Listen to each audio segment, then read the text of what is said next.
né? Esse projeto, essa palestra que está acontecendo hoje faz parte de um projeto chamado Memento Mori, Memento Vivere, e foi contemplado pela 16ª edição do Prêmio Zé Renato, que é um prêmio de teatro da cidade de São Paulo. O meu espetáculo que eu faço, ele é inspirado no Frankenstein, da Mary Shelley, e ele lida com os temas de morte e luto, mas isso eu faço espetáculo desde 2019. Mas ano passado, dia 26 de julho, meu pai faleceu. E foi muito surpreendente, foi muito rápido, a gente não estava preparado para aquilo.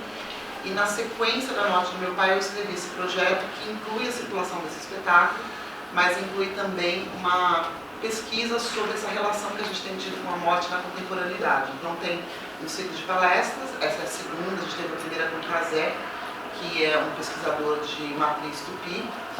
No fim do mês a gente vai ter uma outra palestra com uma doutora pela USP, que ela tem uma aula, que eu quero pedir para você, ouvinte, chama Psicologia da Morte, então tem um viés um pouco mais light.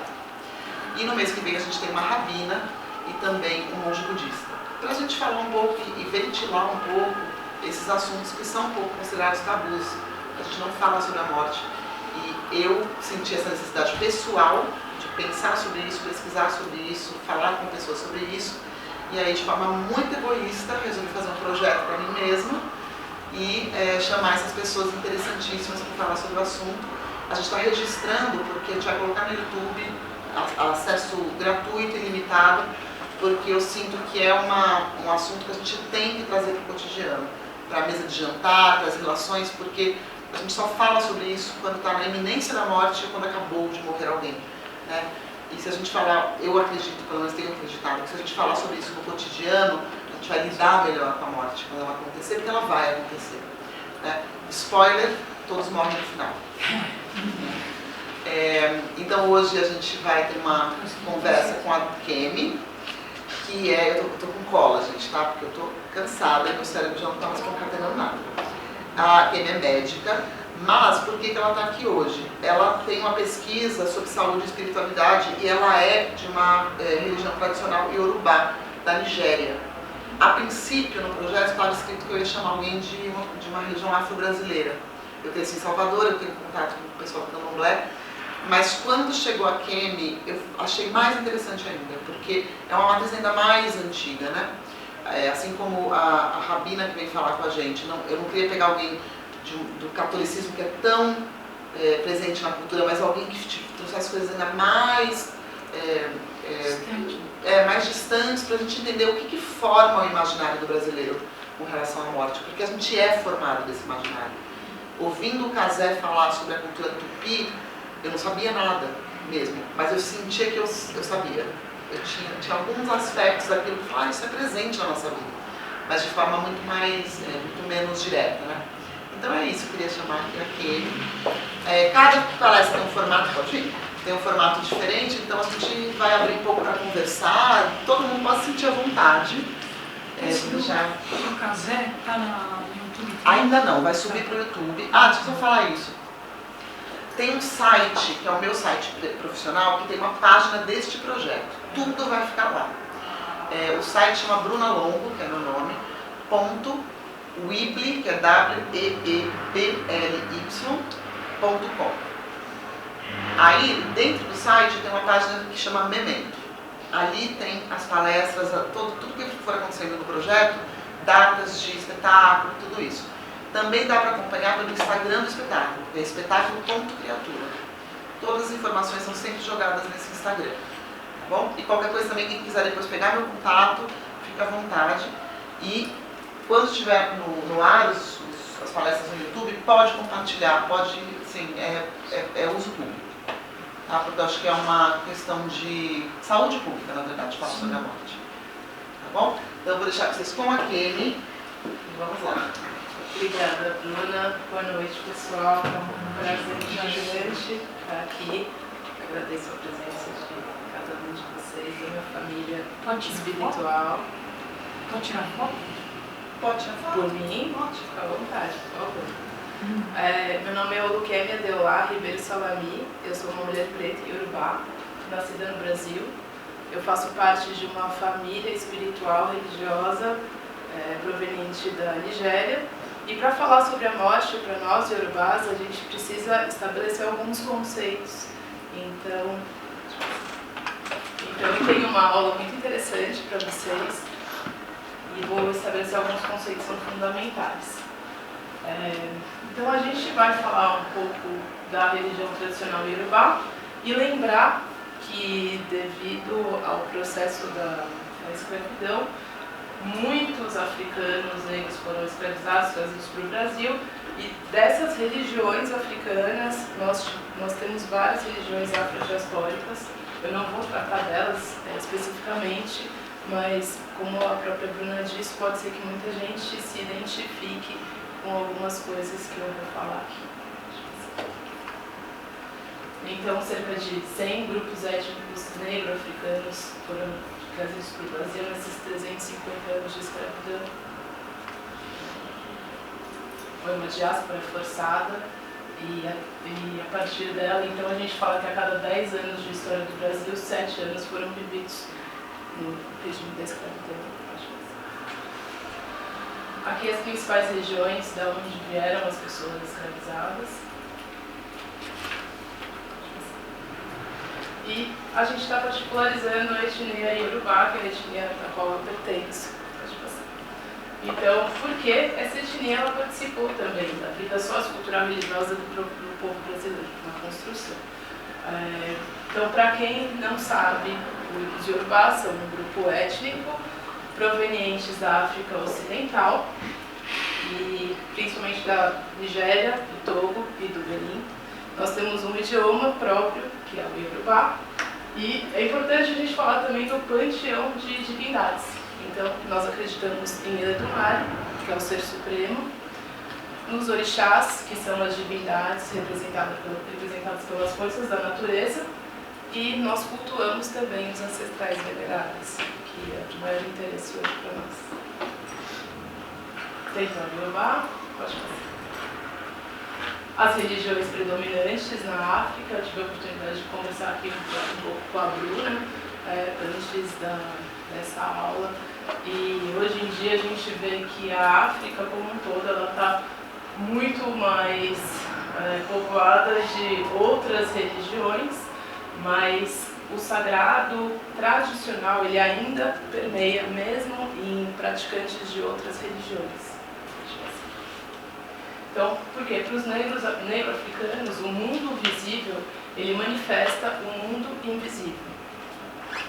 E o sagrado, ele está permanentemente presente, ele é continuamente vivenciado, reconhecido e reverenciado também. Então, para nós, a pessoa é constituída de uma parte física e de várias partes imateriais.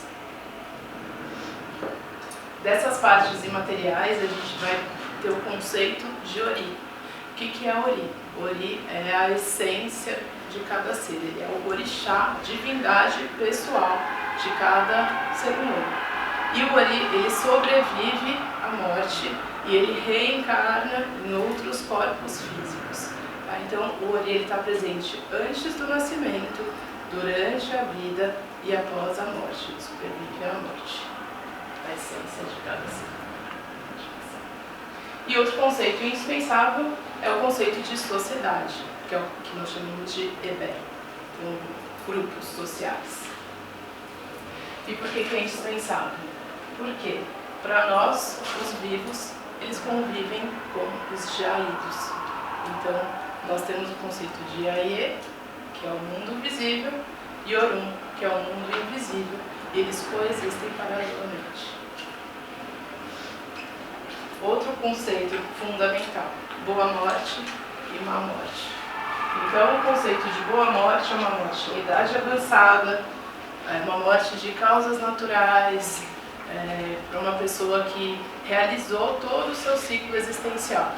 E o conceito de má morte é uma morte que acontece antes da pessoa realizar o seu ciclo existencial. Então, uma pessoa mais jovem, uma pessoa que morre por acidente, antes do que seria um momento considerado ideal. E por que esses conceitos são importantes? Porque para se tornar um ancestral venerável, fazer parte do panteão iorubá, você precisa ter tido uma boa morte. Então, ter tido uma boa vida, vivido o que deveria viver, quantos anos deve viver, ter tido uma morte no momento certo, após realizações, ter tido bom comportamento durante a vida, ter tido as realizações que você deveria ter uma morte natural, em circunstâncias naturais, deixar descendentes e receber os ritos fúnebres. Então, para uma pessoa que ela tenha boa morte, claro que existe a questão do luto, a questão da tristeza, a questão do sofrimento da família, mas existe nessa sociedade uma aceitação muito maior do que na nossa sociedade aqui ocidental em relação à passagem. Então, nós sabemos que a pessoa não vai estar ali fisicamente, mas existe essa possibilidade de você ter ela ali para ser cultuada, para te ajudar de outra forma. Então, é outra relação com a morte e com os jaídos. Isso em relação à boa morte. Quando a má morte, ou uma morte que a gente fala socialmente não aceita, aí o luto ele é diferente. Então, muito importante, acho que muita gente já deve ter visto, hoje em dia com o YouTube, com a internet, tem vários vídeos sobre isso, sobre as festas fúnebres. Elas são muito importantes para que o ancestral vire um ancestral venerável. Então tem algumas imagens interessantes aqui de festas, são festas durante vários dias, com música, muita comida, na rua. Pode passar. Pode passar. Então, isso é de várias regiões, né? E geralmente os caixões, eles podem ter, pode ir passando se quiser, eles têm relação às vezes com uma coisa que a pessoa gostava, ou alguma coisa que ela fazia na vida. Então tem, assim, caixões muito inusitados. E outra coisa muito interessante é que as pessoas elas são enterradas geralmente dentro de casa. Então, no quintal da casa, e estão sempre ali presentes de alguma forma para serem cultuados pela família. Isso pode fazer, tem jeito. Muito obrigada. Gente, como é que seria o meu? Agora eu tô pensando. Muito mais legal morrer assim. Nossa, gente, pelo amor de Deus. E dentro do culto aos ancestrais veneráveis, a gente vai falar principalmente de dois grupos. Então, a Sociedade Secreta de Egungun, que representa o poder ancestral masculino, é a principal. Então, nós cultuamos os ancestrais, principalmente para lidarmos com problemas que ficaram, que foram passados. A gente fala nem da genética física, né, doença física, a genética espiritual. Tá? Então, para a gente lidar com problemas que vieram dos nossos antepassados, esse culto é bastante importante. E existe toda essa representação, eu coloquei aqui uma foto com algumas outras imagens bem bonitas, bem legais, que eu vou mostrar para vocês depois, de como que esses ancestrais são cultuados publicamente. Existem ritos que são restritos aos iniciados, mas isso daqui é uma coisa bem comum de você ver ali no meio da sociedade, na rua, é bem aberto isso daqui.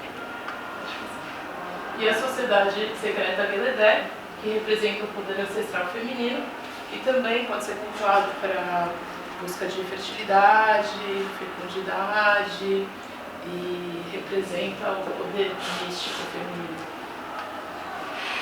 Então a terra, a grande cabaça, recebe os corpos mortos e restitui a sua capacidade genitora e tornam possíveis novos nascimentos.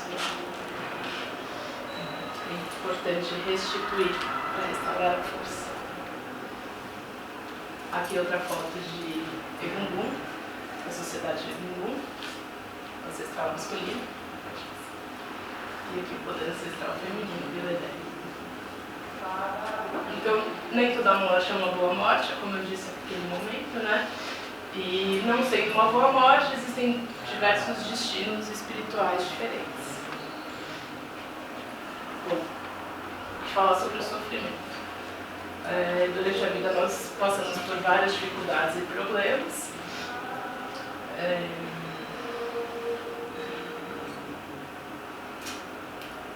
Desculpa. Bom, o sofrimento ele permeia a vida de todos nós, seres humanos, de uma forma geral. Então vai variar o modo como nós lidamos com as circunstâncias que causam o nosso sofrimento. Pode passar. Para nós o sofrimento, como eu falei, ele tem causas genéticas. Então a herança genética física, emocional e espiritual. E as determinações do destino, que pode ser individual ou do destino coletivo.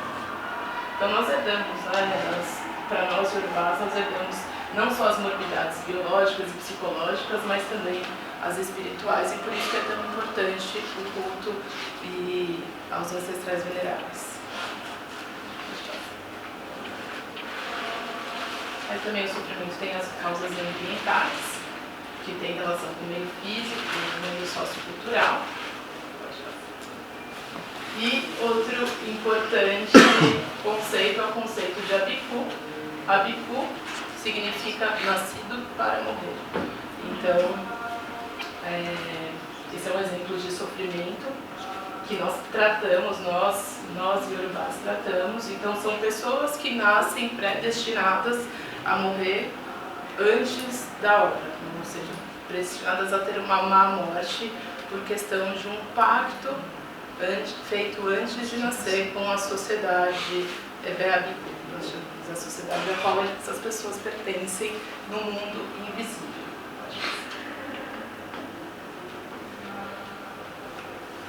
E claro que pela morte precoce, essas pessoas elas causam sofrimento para os seus pais, para os seus familiares, tudo isso é tratado dentro da nossa religião, da nossa filosofia, através de ritos, através de iniciações e de que nós chamamos de quebra de pacto com esse grupo que faz parte do mundo invisível. Pode passar. Então nós chamamos o pacto é feito com essa sociedade que chama Abiku. Pode passar. Pode passar. Aqui é a representação de Ebé incorporado, então é a outra sociedade, tá? Isso daqui são rituais feitos na Nigéria, aqui no Brasil também, no Oduduwa. Pode passar. Esse é o nosso Jaído, Babá Ebé. Pode passar. E aqui é uma foto do nosso templo, lá no Oduduwa, Templo dos Orixás em Mongaguá. Bom, então, eu não sei se eu deixei aqui algumas das religiões afrodiaspóricas. Vamos ver se eu deixei. Então, lembrar que existem várias religiões afrodiaspóricas que vão compartilhar alguns conceitos que eu falei hoje, algumas sim, algumas não, mas é importante lembrar que essa questão do sagrado permeia muito a sociedade brasileira. Então, deixamos alguns exemplos de religiões afrodiaspóricas, mas são muitas. Abaçuê, Batuque, Cabula, Candomblé, Catimbó, Puterbungum, Encantaria, Jurema, Molocô, Quimbanda, Tambor de Mina, Tericô, Umbandai, Bandomblé, Xambá, Xangô. E essa concepção de sofrimento e de morte vai variar entre essas religiões, porque, claro, quando elas chegaram, foram diversas etnias trazidas e tudo isso sofreu uma metamorfose junto com outras religiões de outras origens. Pode passar. É isso, pessoal. É maravilhoso.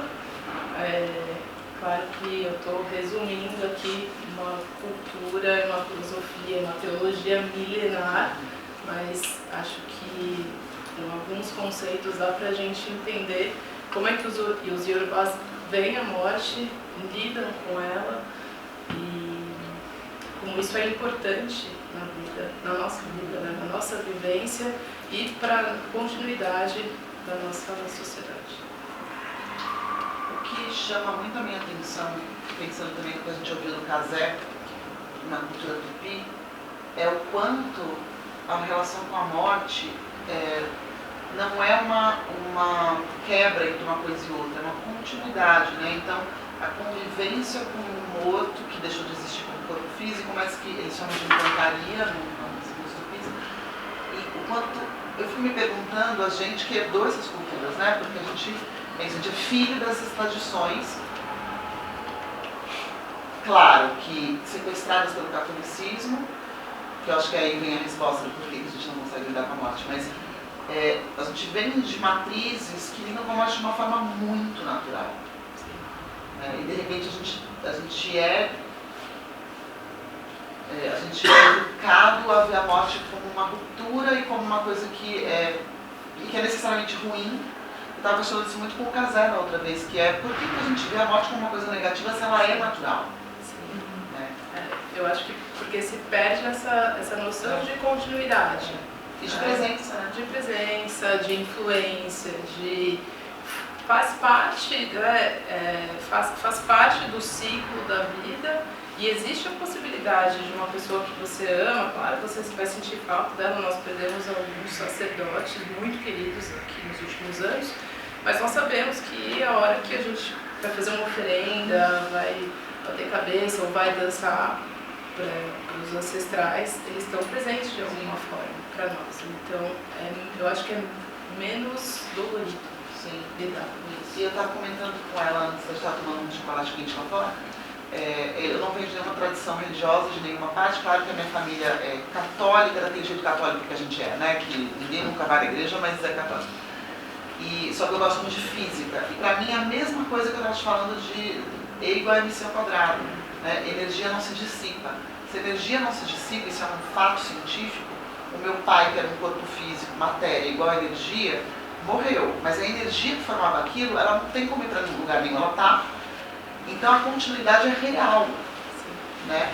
E aí, para mim, pelo menos, e gente, tudo isso aqui é uma grande terapia, tá? Para mim. Vocês estão aqui. Mas para mim é muito claro, assim, que eu sinto a presença do meu pai de forma muito, muito clara. Quando eu tenho um problema, e eu penso, o que meu pai faria? Claro, tem dias que eu tenho saudade da voz do meu pai, né? Da presença física do meu pai. Mas, ao mesmo tempo, entender que ele está presente facilita.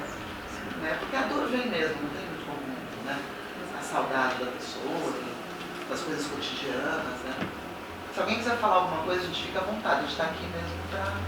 Eu estava perguntando. Você falou que existe a boa morte, ou a má morte tem a ver com uma boa vida também, né? E que uma parte disso é um acordo com esse mundo espiritual, mas o quanto disso é uma escolha da pessoa? No sentido de como que eu vivo essa vida e se eu deixo descendentes ou não, e o quanto eu contribuo para essa comunidade ou não, ou seja, qual é o que eu acho que assim, de forma geral, nós temos dentro da nossa filosofia o estímulo para a prática de valores e virtudes. Então, o que é ter uma boa vida? Ter uma boa vida é seguir esse código ético-moral e urbano. Então, é você incorporar na sua vida os valores e as virtudes dos orixás, das divindades e praticar. Então, o que é? Você ser principalmente solidário. Então, você ser uma pessoa solidária, uma pessoa que prejudica os outros. Isso é uma boa vida. Aí, tem coisas que vão sair do controle. Então, por exemplo, os abicus, que são os nascidos para morrer. Na verdade, nascidos para morrer somos todos, né? Mas o meu pai ensina isso pra gente, né? Nós somos todos nascidos para morrer. Mas nascidos para morrer antes da hora que seria o ideal. Isso é fora do controle das pessoas. Então, nós temos um tratamento para isso. Qual que é o diagnóstico? Bom, a minha formação técnica acadêmica é medicina, né? Então, anamnese, diagnóstico e tratamento. Então, qual que é o método diagnóstico? São os jogos divinatórios. Então, os jogos divinatórios que vão orientar a pessoa. Então, olha, você tem talvez essa função.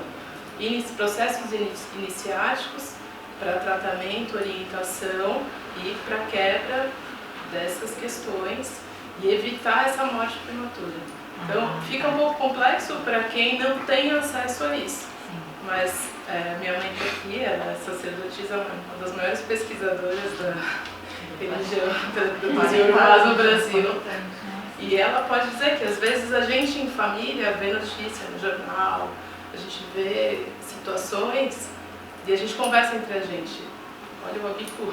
Identifica isso. Porque a gente identifica isso. Mas é interessante observar, desculpa, é interessante observar quando as pessoas fazem iniciação em Ifá, a iniciação mesmo, não é para ser babalaô, né? Uma iniciação que a rigor, mesmo nigerianos que não são, mesmo iorubás que não são da tradição religiosa iorubá, fazem a iniciação em Ifá. Porque durante o oráculo de Ifá informa que interdições você tem que respeitar, que são individuais, né, para que a sua vida se prolongue. Então, diz Ifá prolonga a vida, dia, data da morte. Então, como é que é? Um dos meus filhos tem o ó de entrar no mar. Quando ele fez a iniciação e recebeu essa informação, ele já tinha quase morrido no mar. Nunca mais entrou. Quer dizer, há uma recomendação. O teu EO é este? Por exemplo, eu lamento demais. O meu EO tem o EO de briga. Eu adoro brigar. Mas não posso. Por quê? Qual é a implicação disso? Se eu brigar, eu posso pegar um esquentado que acabe com a minha vida antes. Né? Agora tenho pensado que a gente pode sublimar, né? Porque aí me meto em movimentos de defesa disso, daquilo. Vamos entrar no movimento negro, no movimento LGBT. Então tem outras maneiras de você brigar que não compromete a tua, não antecipa a data da sua morte. É muito interessante tudo isso, é maravilhoso. Uma coisa que eu estava lendo um livro de uma mulher que ela é médica de cuidados paliativos. Eu queria muito trazer ela para uma palestra que ela não tem agenda, mas eu recomendo muito, chama Ana Cláudia Quintana. Tem um livro, né? Tem 2 livros muito bonitos. É um livro chamado A Morte é um Dia que Vale a Pena Viver e Histórias Lindas de Morrer. Esse primeiro eu já vi uma palestra dela. Tem lindo. E tem um conceito de boa morte também, que ela fala que quem teve uma boa vida mesmo, que teve relações boas, tal, acaba tendo uma boa morte, mesmo que a morte seja trágica. Mas uma pessoa que teve uma vida com mesquinharia, com coisa, com briga, não sei o que, ela nunca vai ter uma boa morte. Então ela vai ter arrependimento no final. E a boa morte, ela também tem a ver com você ter tido uma vida digna, né? Sim, faz muito sentido.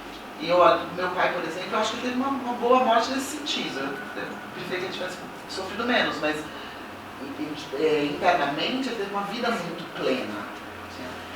Mas me veio uma outra coisa que, ouvindo o Casé e ouvindo você de novo, essas primeiras 2 palestras foram de matrizes da formação do povo brasileiro que foram dizimadas. E eu fico pensando no quanto são gerações de uma má morte por causa do genocídio negro, né? Sim. E o quanto isso afeta tudo. Sim. Porque não tem como, né? Sim. É um fator, a gente vive conversando sobre isso, eu converso muito isso com as pessoas em casa, o quanto que isso deixou uma marca, e eu vejo assim na sociedade brasileira, de sofrimento mesmo. Porque para nós que cultuamos os ancestrais e tudo, exatamente para poder sanar os problemas que a gente trouxe deles, a gente vê o quanto que isso pesa hoje em dia na vida das pessoas. E o quanto isso pesa para quem é branco e é brasileiro. Porque é isso, eu fico brincando que eu sou italiana, então me deixo fora dessa, porque meus italianos são tudo pobre, não serviram ninguém vieram depois. Mas mentira, é uma piada. Mas a gente herdou, a gente é o carrasco e o oprimido, e a gente sabe, ou a gente lida com isso, ou é uma doença que a gente carrega para sempre. Vai ter uma má morte, né? E eu me assusto com a falta da nossa consciência, né? O povo vive alegre e feliz, né? Sei lá, falta de consciência das pessoas, né? Que eu não sei, tenho essa eterna dor. Eu sinto essa mácula todo dia. Hã? Eu sinto essa mácula todo dia. Então, e eu sou branca, quer dizer, eu sou branca, mas minha família, minha família lá da Bahia, é negro, né? Tem tia índia, parece, né? Parece uma índia, né? Nem parece minha tia, assim, né? Irmã da minha mãe. Minha mãe já é igual você, assim, tem o cabelo vermelho. Uma vez até raptaram ela porque ela era diferentona, assim, lá na Bahia, pegaram ela criancinha e levaram embora. E eu já, né? Porque é tudo mistura que a gente tem. Mas assim, quer dizer, eu não fui escravizada, mas alguém lá da minha família lá atrás deve ter sido. E assim, de tudo que eu leio, foi até uma coincidência muito legal, eu estava conversando com ele que me chamou ali, que a gente veio para uma curso que não tinha hoje, né? Aí, ele que me trouxe aqui, eu falei assim, e eu estou aqui pensando assim, todos os caminhos estão me levando isso, né, para isso. Então, mas assim, o que eu quero falar é que eu não sei como que o povo brasileiro ainda é racista, né? Ainda tem esse negócio de racismo tão forte, não tem essa consciência, né? Mas Por que não põe... eu acho que assim, a gente entra... Me assusta, né? Me assusta. A gente abre essa porta e a gente... anos, né? A gente vai falando de racismo no Brasil, né? A gente vai vir até 2200. Mas pensando no assunto que a gente está falando hoje, né? O quanto me veio isso agora. A gente não lidar com a morte, não lidar com... faz com que a gente também não lide com a morte coletiva. A gente não consegue ter consciência, né? A gente não tem... Aí a gente perde também essa questão da ancestralidade, da noção de que tem uma progressão, né, histórica. Eu sou budista, então para mim é isso, assim, existe uma carga kármica, né, de você ver um país completamente homicida, e que a gente precisa, não é nem pagar, porque senão vai ser uma coisa de vingança, mas é entender e processar, porque é fácil, entre milhões de aspas, falar na escravidão, sendo que tem pessoas morrendo hoje, aqui na Cracolândia, né, tudo lá. Mas eu fico me perguntando isso, se a gente tivesse os mortos mais presentes, o peso não seria diferente, a gente teria mais consciência da morte do outro, né? Acho que essa carga de toda uma história de tristeza e sofrimento, eu tenho certeza, assim, lógico, do meu ponto de vista aqui, né? Todo ponto de vista é a vista de um ponto, mas eu tenho quase certeza de que se a gente, claro, como sociedade, tivesse uma condição de tratar essa questão, eu acho que é muito importante, porque foi construído, né, um país, uma sociedade construída em cima de sangue, suor e lágrimas. Mesmo filosoficamente, nós cultuamos Egum para a questão da ancestralidade particular. Né? Mas é uma coisa que, mesmo sendo particular, é importante que a gente pense também no coletivo, nas outras pessoas. Então, eu cultuo Egum para mim, para os meus defeitos espirituais, mas para eu poder também tentar, não me livrar, mas amenizar um pouco toda essa carga que os meus ancestrais trouxeram nessa questão da escravidão e da exploração, e que vem até hoje, né? Como você falou, hoje em dia também. Então, acho que esse culto, o interessante desse culto, a meu ver, lógico, é essa questão. É eu poder cuidar da minha sociedade particular e também dessa questão social. Por isso que é uma festa aberta, né? Todo mundo pode participar, todo mundo está ali, todo mundo pode interagir com aquele morto que voltou para poder tentar, não sei eliminar, mas talvez amenizar, apaziguar um pouco esse peso que todo mundo carrega. Ou talvez no mínimo trazer para o campo da consciência, né? Da consciência. Porque, sem entrar nem em questões políticas, eu fico pensando, se a gente não olha para a morte como uma coisa que é real, factual, vai acontecer, porque a gente vive em negação. Sim. A gente já passa a vida e só lembra porque é isso, morreu meu pai, de repente eu fiz, meu Deus, vou morrer. Não precisava ser assim. E se eu não vivo o tempo inteiro negando a morte, eu tenho mais senso de responsabilidade, porque eu sei que o tempo que eu tenho é limitado. Se tudo der certo, eu estou na metade da minha vida. Se tudo der certo mesmo, eu estou com 44, estou achando que eu estou postando demais ainda. Né? Então, assim, pensar na morte como uma coisa cotidiana, eu não acho mórbida, eu acho saudável e eu acho lindo. Eu comecei a valorizar muita coisa depois que meu pai morreu. De pequenas coisas. A boa relação com a morte, ela traz pra gente um ganho de vida. Então, se eu compreendo esse tabu, se eu vivo com ele em paz, se eu faço as pazes com essa imagem, então eu vivo mais leve. Então, na verdade, fazer as pazes com a morte, vamos assim dizer, é compreender que eu tenho um período de vida e vivê-lo de fato. Sim. Né? Enquanto isso for um tabu, enquanto isso for uma coisa assustadora, eu não vivo plenamente. Né? Então, essa relação com a ancestralidade, essa relação com a morte, esse ganho com a filosofia iorubá que ela traz para a vida, ela traz leveza. Porque eu faço as pazes com todos esses fantasmas que me cercam. Né? É a porta que abriu sozinha. Essa relação com o desconhecido e essa relação do putz, será que um dia eu vou passar por isso? O medo disso e essa negação fazem com que eu viva escondendo essa minha relação com a minha naturalidade. Né? Então a gente cria outros tantos tabus e outros tantos comportamentos que são de negação.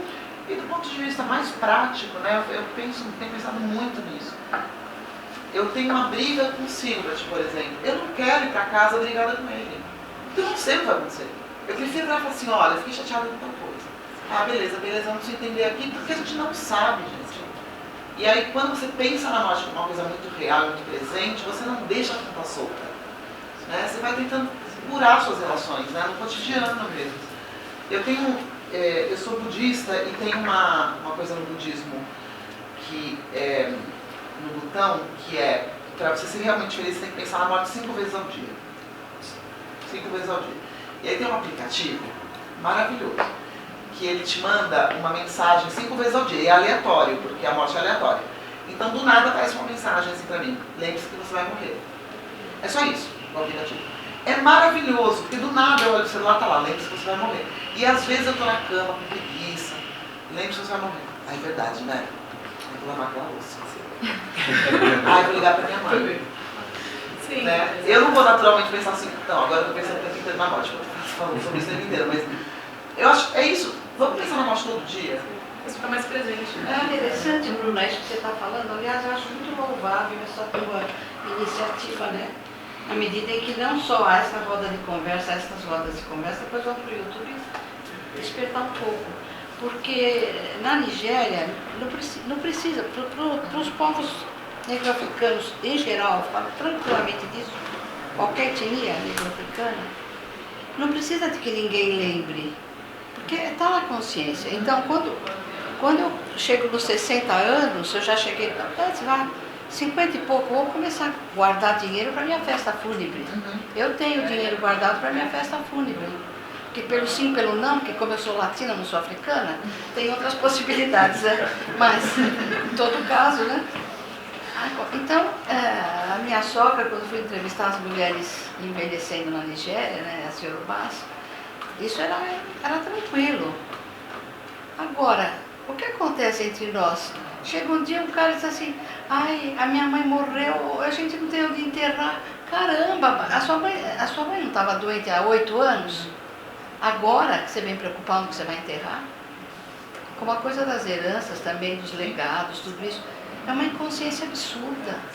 O meu pai me preparou, né, ele deixou muita coisa organizada antes dele morrer. Mas no dia seguinte que ele morreu, eu tive que hackear o computador dele para descobrir algumas coisas que eu não tinha, tipo, número de documento, não sei o quê.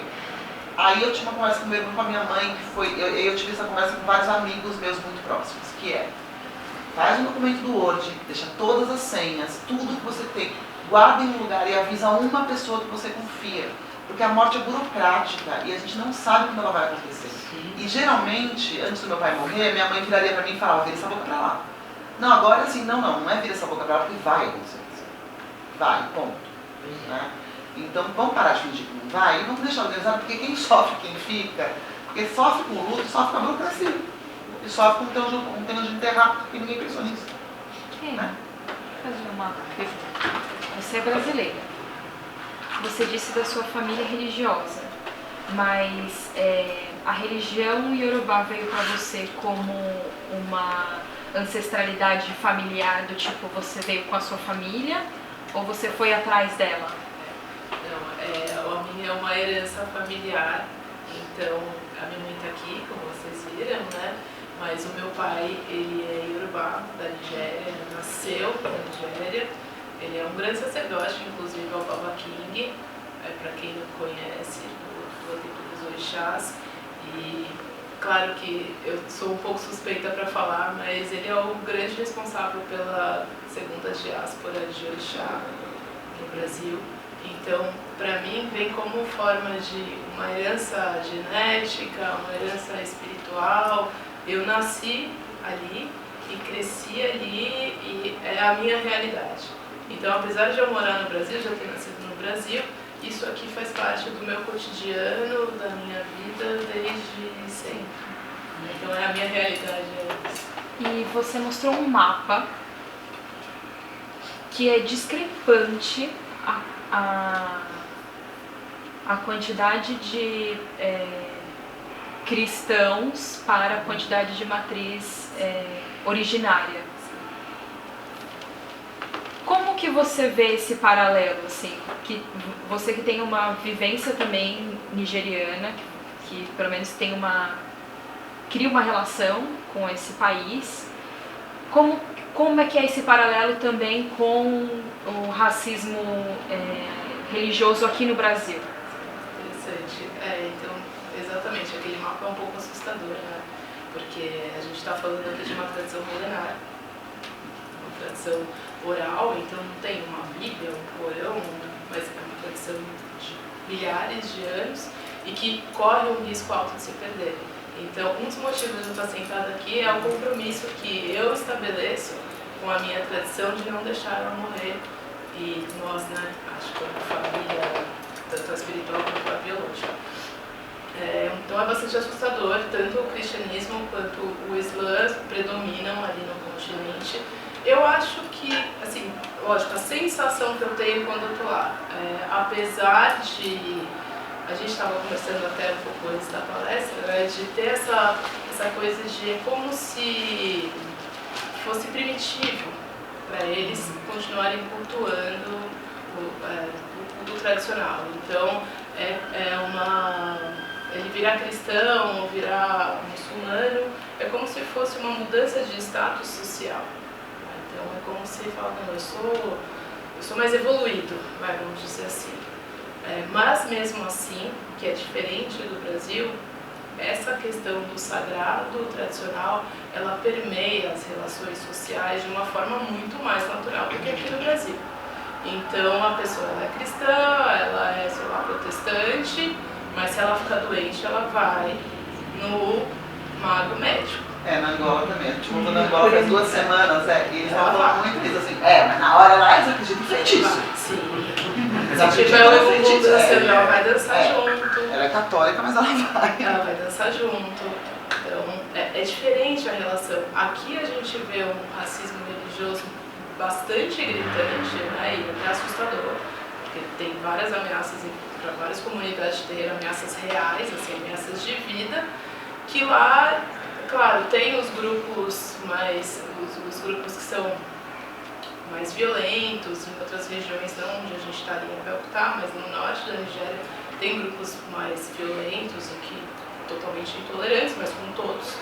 Mas de forma geral, a sociedade ela é permeada pelo tradicional e ele é muito mais aceito e, enfim, as festas de rua, então você vai ver gente de todo lugar, você vai ver mulheres de burca. Ele teve a oportunidade de ano passado, um festival de orixá gigante e mulheres de burca ali no festival de orixá, tudo bem. Então, diferente a relação. Mas essa questão do racismo religioso é muito séria no Brasil. Né? Eu tenho trabalhado ultimamente com o tema dos discursos de ódio nas redes sociais digitais, né?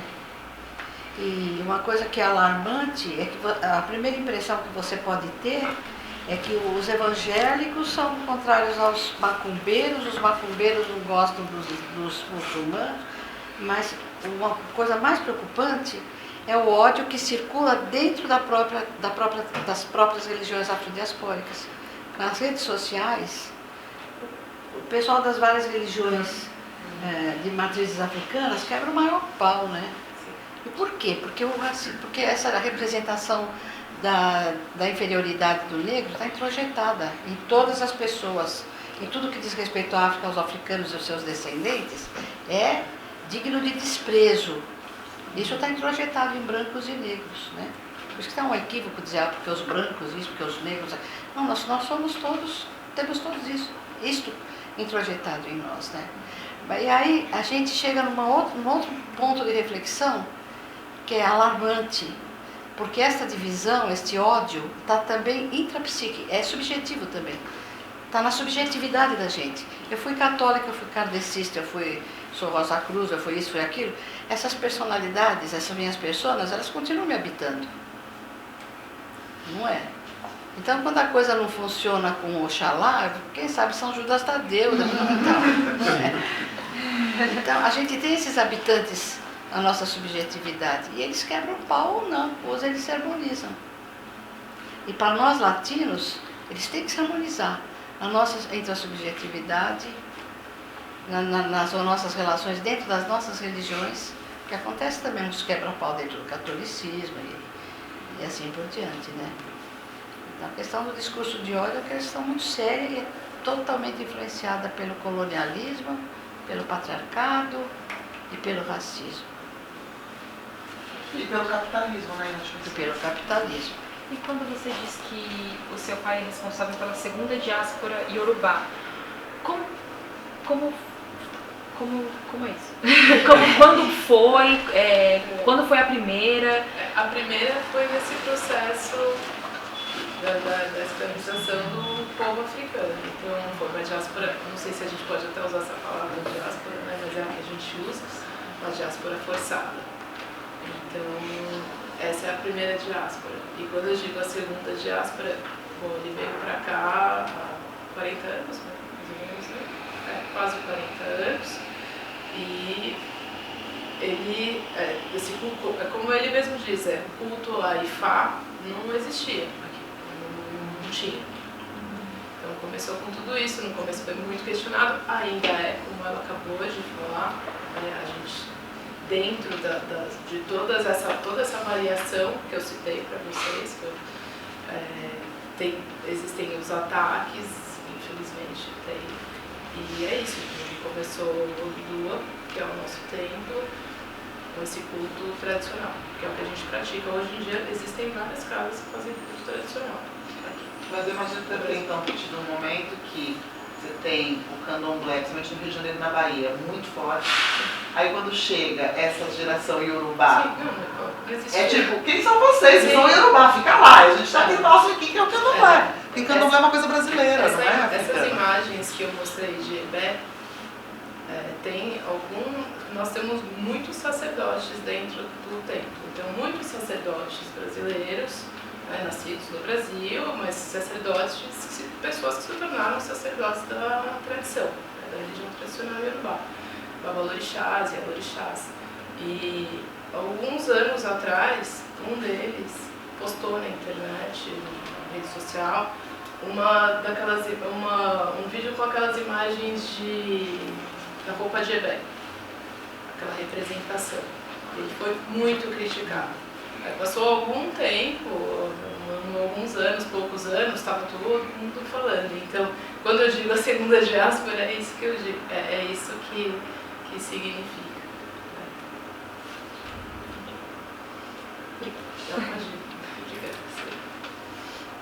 Eu estou tentando agora lembrar aqui, porque quando tem essa diáspora forçada, tem toda aquela região, né, que até chama Yorubalândia, né? Sim. Mas também tem o pessoal de Moçambique, que aí já é outra tradição, né? Agora mesmo na Angola tem os umbundos. Sim. E aí chega aqui, e quando chega nessa primeira diáspora, quais são os orixás que são do Yorubá que vem parar no Brasil? Aí acho que é o que virou o candomblé, né? Imagino são 12, eu, né? Candomblé. Eu não tenho domínio de candomblé, eu nem vou falar porque eu não sei. Claro que eu sei que cultua, né, os orixás, sei lá, Oxum, Iemanjá. Oxum é um rio nigeriano, não é? Oxum, sim. Existe um estado, né, que chama Oxum. Uns estados. É um estado e tem uma região ali, uma cidade que chama Oxobô, que tem um templo, ele é patrimônio da humanidade, que é onde eu estava falando da festa. Tem que ir. Mas está presente ali. ela está permanentemente presente. Sim. Então, mesmo que a pessoa vire, sei lá, protestante, muçulmana, a cultura está presente. Os parentes são enterrados em casa, né? A doença ou as moléstias, existe a procura pelo sacerdote para tratar. Agora, sem dúvida nenhuma, eu tenho certeza absoluta disso que eu vou dizer, o pai da Olukemi, o Babalorixá King, né? Sim. Ele é um marco histórico no Brasil. É antes do Babalorixá King e depois do Babalorixá King. O desenvolvimento do culto a Ifá e a Mioxorongá, e o porte do templo, né, com filiais fora do Brasil, uma filial do templo brasileiro está lá na Nigéria, né, é o maior templo de orixá da Nigéria, está na Eslovênia. Na Eslovênia, a religião Yorubá tradicional foi reconhecida como religião oficial também do Estado. Naquele bando de branquelo lá que se acha um pouquinho macho. A gente aqui tem que continuar escondendo que é macumbeiro, né? Sim. Mas também teve essa nova onda neopentecostal e mais conservadora, né? Porque é isso, né, gente? A gente pula a onda no fim do ano, há anos vestido de branco, né? Vamos fazer de conta que a gente não tá no planeta já. Eu adoro isso. O Brasil é muito confuso, O brasileiro né? é hipócrita, é que é isso, né? Tem uma hipocrisia. É que acho que é isso, a gente está também num momento do avanço das redes sociais, tudo fica muito mais histérico, muito mais violento, né? Claro, sempre teve violência, mas a violência talvez era menos histérica do que tem sido nesse momento que está passando, ou não, né? Não sei. Enfim. Porque isso, por exemplo, eu cresci em Salvador. Eu nunca fui do Candomblé, ninguém da minha família é do Candomblé. Mas a cidade tem culturalmente é uma cidade do Candomblé. Né? Mesmo que você não seja da religião, você é. Toda menina tem um orixá. Eu sei do orixá desde que eu era criança. Eles me falaram, você e Ansan, meu filho. É isso aí. Porque faz parte dessa cultura, né? Claro, você é uma população 90 e... Na época era criança, 96% lembra? É uma coisa meio... É isso, agora talvez a gente precise curar esse ódio que a gente... essa doença, né? A gente voltar a se olhar e falar, a gente é isso tudo, gente. Isso e a Índia, nem hidrogênio. Tudo isso. Em relação a... Porque você trouxe essa perspectiva da tradição e como que ela tem resistido, apesar como é que eu posso dizer isso do catolicismo, mas tipo de uma segunda cruzada, sei lá, terceira, enfim, infinita, permanente cruzada. Mas como que a tradição iorubá tem lidado com o moderno, a vida ocidental, não sei, mas como que a tradição digo isso porque estava encantada, lendo todos os slides e tal, e aí vi o slide que uma boa vida é você ter filhos, por exemplo. Descendentes. E aí eu fiquei pensando, ter descendentes. E aí eu fiquei pensando, será que tem uma flexibilização da tradição em relação a algumas coisas? Era isso. Como que é isso? Eu acho que a gente sim tem que se adaptar, né? Aliás, a gente acaba até às vezes sofrendo críticas, tivemos críticas recentes aí na internet, exatamente por isso, porque são questões às vezes que são práticas, né? Não tenho todas as respostas, mas eu faço as mesmas perguntas do meu pai, então eu posso te dizer isso. Então, claro, idealmente é isso que você quer. Às vezes não é possível. A gente está em outro tempo, outra sociedade, o que é mais importante. Então, eu acho que sim, existe uma flexibilidade. E, claro, a gente está falando da nossa sociedade aqui. Por exemplo, eu tenho uma filha. Tenho 36 anos, eu tenho uma filha de 10 anos. Para as minhas tias na Nigéria, para as minhas primas na Nigéria, É um absurdo ter uma filha só. Uma filha só. Você tem uma só, você tem que ter mais uma. Então, assim, culturalmente lá é diferente. Mas a gente, acho que aqui a gente entende o contexto e o ambiente. É outro. É um lugar de superpopulação mundial, né? Que é isso. De repente, a gente está em 2023, a gente só tem a informação que a gente está captando. Tem uma questão que o Babá fala que vai deixar descomplicado. Exato. Vai deixar Não é complicado. complicado. Então, por exemplo, antigamente se fazia. Se preparava um banho lá, batendo no pilão, né? Hoje eu posso bater no liquidificador e não tem problema, isso não altera o axé. Exato. E aí essa questão do descendente, não necessariamente um descendente carnal, mas eu posso ter, por exemplo, 300 filhos como alunos, que seguem aquilo que eu preguei em vida e vão levar isso adiante. Isso é descendência também. Tem uma aqui, gente. Então, de certa forma, quando a gente fala dos filhos nesse quesito, pode ser entendido também como legado. Você viveu uma boa vida, deixou um legado, deixou alguma coisa, então isso foi uma boa vida.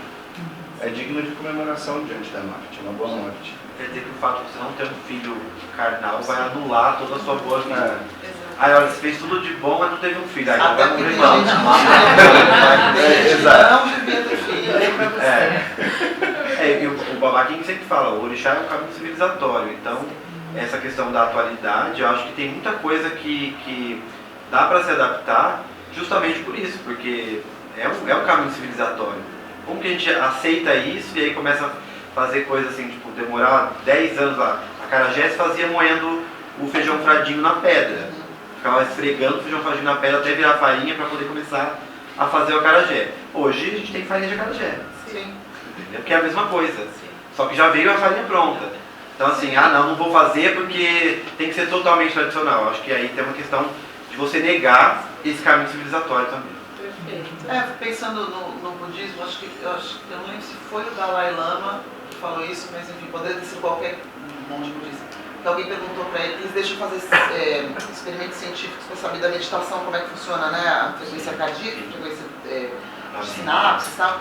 E aí tinha lá um monte de coisa e tal. Aí alguém perguntou sobre a reencarnação e ele falou, não, a reencarnação é uma teoria budista. Não é uma coisa comprovada, é uma teoria. Mas e se o budismo estiver errado? Aí o budismo muda, né? É a resposta dele. Porque é isso, o budismo ele não é uma coisa fechada. Ele é uma pesquisa da vida, ele vai indo. Descobriram tal coisa. Nossa, olha. Né? Porque o que é ciência? Ciência é você testar e comprovar, testar e comprovar, testar e comprovar. É isso, a gente achava que a gente tinha 8 planetas, depois 9, porque a gente descobriu que a Terra era um planeta. Depois perdeu um, porque Plutão sacude. Mas hoje a gente sabe que tem milhões. Né? Não é uma coisa fechada. Então eu imagino que essas tradições religiosas ancestrais, elas têm essa capacidade também de ir se acomodando e que não é um se adaptar no sentido castrador, é mais de ir se acomodando à realidade. Ao contrário. Algumas coisas também não vão mudar. Sim, algumas coisas são muito intrínsecas na tradição, ela não vai ser trocada. Eu vou fazer isso, sei lá, vou fazer um assentamento não vai ser mudado. Algumas coisas, alguns elementos vão ser os tradicionais, mas eu acho que tem algumas coisas que até seria ignorância. Você não é adaptar de uma forma negativa, mas de uma forma que você consiga. Por exemplo, na Nigéria é muito comum as famílias fazerem iniciação em orixá em uma ou duas pessoas. É um culto muito familiar, dentro de casa, é o tio, é a mãe, é o avô, e aí você pega seu primo lá, vamos fazer a iniciação do seu primo. Aqui, às vezes, você tem 50 pessoas para fazer a iniciação. Não dá para você fazer como a família faz lá para um. Então, acho que essa questão da adaptação é para isso. Não para modificar o culto ou transformar em um culto diferente, mas para que dê tempo, para que tenha tempo hábil para fazer para todo mundo, né? Sim, é exatamente isso. É o que o Pablo fala. Ele fala, dormir em esteira. Dormir em esteira porque não tinha colchão. Sim. Agora tem colchão que já dormir em esteira. Se quiser também. As pessoas têm problema de coluna, por exemplo. Morre, mas faz a iniciação. Depois vai internar, ficar 3 meses no hospital que travou a coluna. Não, você vai colocar um colchão para a pessoa não Sim, exato. Tem uma questão que acho que é muito importante. os valores, as virtudes e a questão de conduta, ela vai permanecer, ela vai transpassar independente de tempo, independente de lugar, né? A questão da forma de culto, como ele colocou, ela vai ter necessidade de, não sei se de flexibilização, mas de adequação, né? O nosso Salvador de Chá, esses dias foi para a Eslovênia como Baba King, e aí eu fiquei me pensando, bom, aqui nós fazemos um culto de determinada forma, com determinados recursos, com determinados animais, com determinados alimentos, mas quando você vai para a Eslovênia, na Eslovênia não necessariamente tem o que nós temos aqui no Brasil. Então você tem que fazer ali, você tem que se adaptar. Cuba também, né? Então você tem que fazer adaptações, assim, mas a essência ela permanece. A essência, o propósito, ele permanece, né? Independente dos materiais, dos recursos que você tem para poder fazer o ritual. Uma coisa que eu acho assim, muito importante da gente se dar conta é a seguinte: se você fala assim, catolicismo é uma religião, lógico, tem a filosofia, tem a teologia, mas é uma religião. Acontece que as práticas africanas, elas não são estritamente religião. Elas são religião, medicina e magia, não dissocia. Tanto que chamam o Onixé como o quê? É o cara que é capaz de fazer diagnóstico e terapêutica, por meio de quê? De recursos religiosos, mágicos e também medicinais. Esse trabalho que a Burkemi é etnomédica, né? Então, esse trabalho, fatores etiológicos de sofrimentos psíquicos. Então a gente pega lá os casos que parece que seria chamado loucura, que essa pessoa é louca. Mas de repente, numa leitura religiosa, mágico e medicinal, é outra história. Os fatores da chamada loucura são outros. Então a maneira de intervir é outra. Então quando a gente fala de tradições negro-africanas, na origem ou na diáspora, a gente não pode perder essa perspectiva. Quando você vai para um jogo de búzios, aquilo é só um diagnóstico. Porque dali vai te dar uma recomendação de prevenção ou de cura. Quero saber se eu vou casar de novo, sabe? Por favor. Faça isso. Gente, desculpa, cheguei atrasado, perdi grande parte da preciosidade. Difícil a vida aí. Eu moro bem perto, 2 quadras da Cracolândia, então até pedir um Uber é algo difícil, assim. Então eu cheguei atrasado, desculpa. Que nem é pra mim, mas tudo bem. A gente fala tão pouco sobre isso que eu tô aqui me coçando para fazer uma pergunta e não consigo encontrar as palavras, sabe? Assim, porque é difícil mesmo, né? Então, tem que... Vamos lá. A primeira coisa que me chamou a atenção sobre o termo Apicu, são essas pessoas nascidas para morrer, né? Como se todo mundo é nascido para morrer, mas assim, elas, como você falou, nesse mundo invisível, elas estão predestinadas à morte. E aí eu não questão, não sei, que talvez esteja aqui no invisível, eu esteja tentando pescar, mas assim, eu não sei como é que vocês entendem na religião a ideia da intuição, assim, sabe? Sabe quando você tá saindo de casa, aí você assim, meu Deus, acho que não deu sair hoje, tô mal, assim, não sei, acho que corro um risco, sabe? Ou mesmo você faz um pacto, assim, se eu vou chegar em casa meio-dia. Aliás, até meia-noite, e aí de repente você se estende e acontece uma besteira. E eu sei, caraca, eu senti isso, sabe? Eu digo isso porque acho que é uma coisa que frequentemente acontece isso comigo, e eu sinto que realmente, assim, são avisos invisíveis. A Sueli Roni, que chama de saber ecoetológico, que ela diz que isso aí é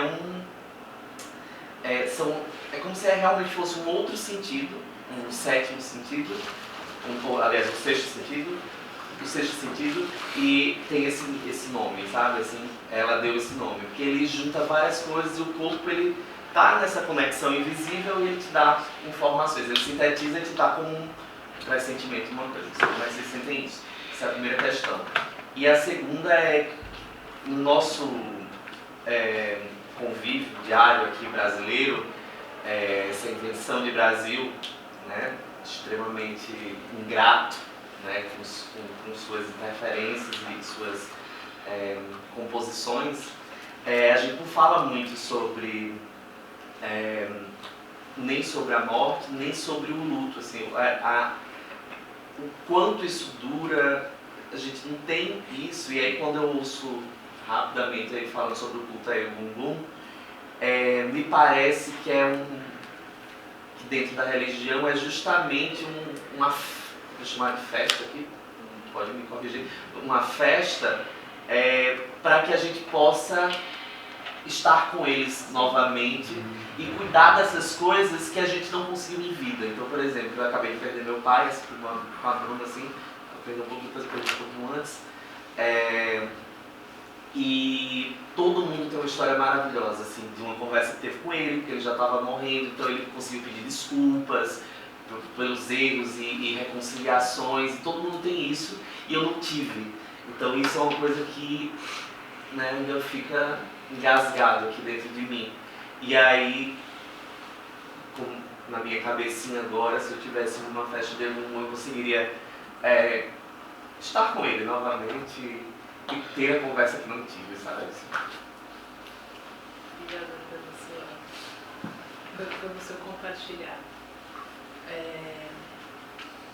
Você quer responder da intuição? Eu acho assim, para poder conversar, né? Aí já. Porque o Egungun, esse mascarado que a gente vê na festa, ele de fato é uma incorporação não de um único espírito, é a incorporação de um coletivo de mortos homens, né? De homens mortos.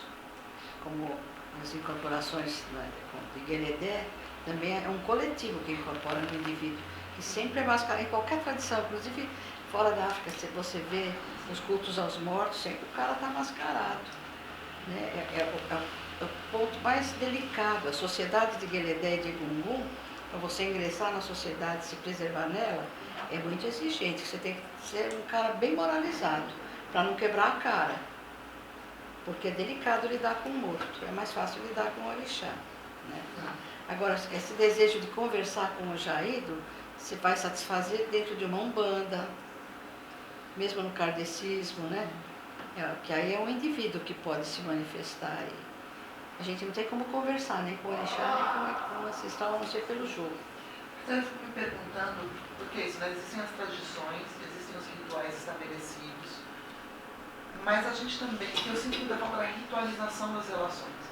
Mas eu posso criar um ritual para falar com meu pai. Né? Eu não preciso pertencer a uma tradição. Eu tenho um pouco isso. Às vezes eu fico falando com meu pai, tipo, eu fico trocando ideias. Pensando, o que eu faria? E às vezes eu escuto uma resposta da minha intuição, mas que eu falo, acho que meu pai faria. Às vezes eu discordo, inclusive. Eu falo, mas tá errado. Acho que não é por aí. Mas não é estabelecido, não é pré-estabelecido, mas é meu. Né? Então acho que a gente tem formas de conversar com eles. Assim. E, claro, não é satisfatório, porque a gente quer ouvir a voz. Eu liguei pro meu irmão e falei, Dani, finge que você é meu pai. Eu falei um monte de coisa, ele não sabia o que responder, mas ele meio que inventou que ele achava que meu pai diria. Mas naquele momento eu precisava ouvir a voz do meu pai, e meu irmão meio que foi um... Tadinho. Um porta-voz, vai ver que Sim. Eu acho que eu consegui entender que ele realmente é uma representação. Né? Eu acho que o que eu quis exprimir, mas acho que a palavra foi outra, é entender que é assim, olhar para essa representação, que é de muitos, mas presentificar a morte. Talvez enxergar o seu pai. E enxergar nele também, sabe? Assim, poder estar ali e dizer, olha, ali também é meu pai, sabe? Mas isso não tem desejo mesmo de ter essa conversa. Mas eu acho que é uma forma de elaborar essas questões de relacionamento que você pegou no treino, que faltou ter, talvez seja assim, uma forma interessante de elaborar isso.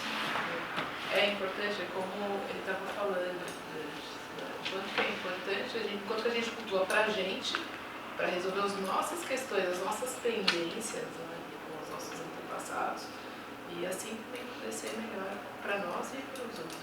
A gente já dos 3 anos sem sair daqui, né? Que faz um cafezinho aqui. Porque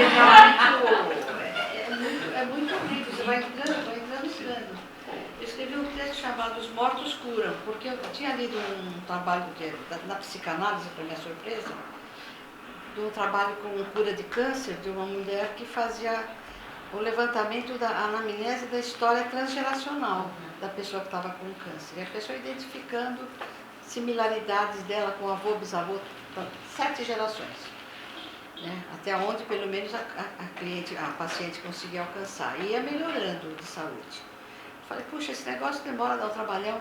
Quando você chega numa iniciação de Egungun, porque aí não basta ir na festa, você vai ser iniciado em Egungun e, por meio da iniciação, ingressar na sociedade Egungun, o ritual é o ritual de neutralização da negatividade de 7 gerações. Os seus mortos curam. Quer dizer, na psicanálise, que eu demoraria talvez uns 82 anos, assim, para realizar, numa iniciação de Egungun se realiza. Uma mesmo. prática simples, Assim, acho que eu muito já vi. interessante, desculpa Não é? interromper, que você estava falando dessa vivência, dessa troca, que acho que para você seria muito interessante reunir a sua família, e isso também é um culto de Egungun, e vocês comerem aquilo que ele mais gostava. Sim. E aí vocês terem um momento como se ele estivesse entre vocês. Isso é um culto de Egungun, é um culto da ancestralidade. Não precisa de uma coisa muito complexa. Pode ser uma vivência simples entre família e que seja uma festa, um churrasco, que seja um momento em que ele é cultuado com tudo aquilo que ele gostava. Né? Você Como falou se uma fosse um palavra aniversário. que me chamou muita atenção ali, festa. É muito gostoso. Porque a gente sempre lida a morte com a gravidade, né? E claro, ainda mais quando a pessoa teve uma boa vida, assim como seu pai teve uma vida longa, meu pai teve uma vida longa, a gente pode celebrar a vida deles, em vez de só sofrer a morte, né? Vai fazer 1 ano agora, eu tô querendo levar minha família para jantar. Eu digo, gente, vamos, não é celebrar que ele morreu, mas celebrar a vida dele. E no aniversário dele, vamos celebrar. Eu devia ter trazido para vocês uma foto do templo lá na Espanha, que a Mãe Maria faz. Ah, sim. Tinha um sacerdote, o pai Camulenho, né, já ido. Toda semana ela faz um banquete para ele. Mas é um banquete mesmo, com tudo que ele mais gostava de comida, vinho, tudo. Ali ele está presente. E você vai na casa que está presente. É impressionante. É impressionante. É impressionante. A presença ela é quase física. De tanto que é cultuado, sabe? Eu trouxe uns vídeos de manifestações lá no templo da Nigéria. Eu tenho uma pergunta, mas eu não formulei muito bem na minha cabeça. Ela é um pouco delicada, mas tipo, eu fiquei pensando sobre ela. Eu não tenho religião, né? Mas eu me aproximo muito também do budismo. Mas eu tava pensando, né? Tipo, como que a nossa sociedade não fala sobre a morte, né? Essa questão do luto. Né? E como, sei lá, enfim, o capitalismo tem toda essa questão desse problema de envelhecer, né? Que tem essa ligação com a morte, que a gente só começa a pensar sobre ela quando a gente está mais velho, por uma questão de a sociedade ter medo de envelhecer, cultuar essa questão do jovem, e ao mesmo tempo a gente é uma sociedade que está doente, no sentido de ter muitos problemas relacionados à saúde mental e tudo mais. E muita gente tem esse desejo pela morte, nesse sentido. Um tempo atrás eu perdi um amigo e eu queria saber como que a religião iorubá entende a morte pelo sentido do suicídio. Porque os pais dele têm essa questão de ser de uma família católica e por uma questão de catolicismo, essa questão do luto não foi presente porque essa questão do suicídio é uma coisa que pesa, tipo, não pode. E aí eu fiquei vendo os slides, questão de festa, toda essa parte de celebrar, de trazer essa pessoa de volta, a gente não se teve isso. Tipo, eu tenho contato com os pais dele e foi um contato que foi anulado e tipo, eu vejo que a mãe dele não lidou ainda muito bem com essa situação. E simplesmente por ela, e ela tem essas questões, eu percebo assim, tipo, eu não acompanhei ela por ela ser uma pessoa católica, ela fica nesse conflito, né, porque tipo, pegando a historinha tradicional, ele não foi pro céu, entende? É mais uma questão parecida com essa. Ele cometeu um pecado. Exato, e eu vejo outras religiões, como por exemplo o Espiritismo, que eu posso estar falando muita besteira, mas eu vejo muito essa coisa de tipo uma punição, sabe? De, tipo, ele foi pra outro lugar e ele tá sofrendo, pagando por isso. E ele foi uma pessoa muito boa. Tipo, ele só tinha essa questão e acabou acontecendo isso, mas tipo, é isso, eu queria tipo entender muito mais nesse sentido, como que o Yorubá vê essa questão. Eu agradeço por você compartilhar e sinta-se abraçado. Bom, a questão do suicídio é complexa, mas pra gente não existe inferno, não existe céu e inferno. Esse conceito pra gente não existe, nem o conceito de pecado. Em casos como esse, a questão do luto, na verdade, é nesses casos que existe o luto. Eu até conversei sobre isso com meu pai hoje. Conversei antes de vir falar com vocês sobre isso. Então, quando que acontece o luto? Não é na morte da minha avó, que tinha 80 anos, é na morte do seu amigo. Este é o momento de ter o luto, de ter o sofrimento. Existem ritos de passagem, são ritos diferentes. A gente não vai, uma morte dessa, uma passagem dessa, a gente não vai fazer uma festa para comemorar, mas a gente vai ter o luto. A gente vai ter rituais específicos para esse tipo de situação. E para a gente não tem esse conceito de pecado, de ele ser menos merecedor, sabe? A gente entende de outras formas, até da questão do Abiku, né?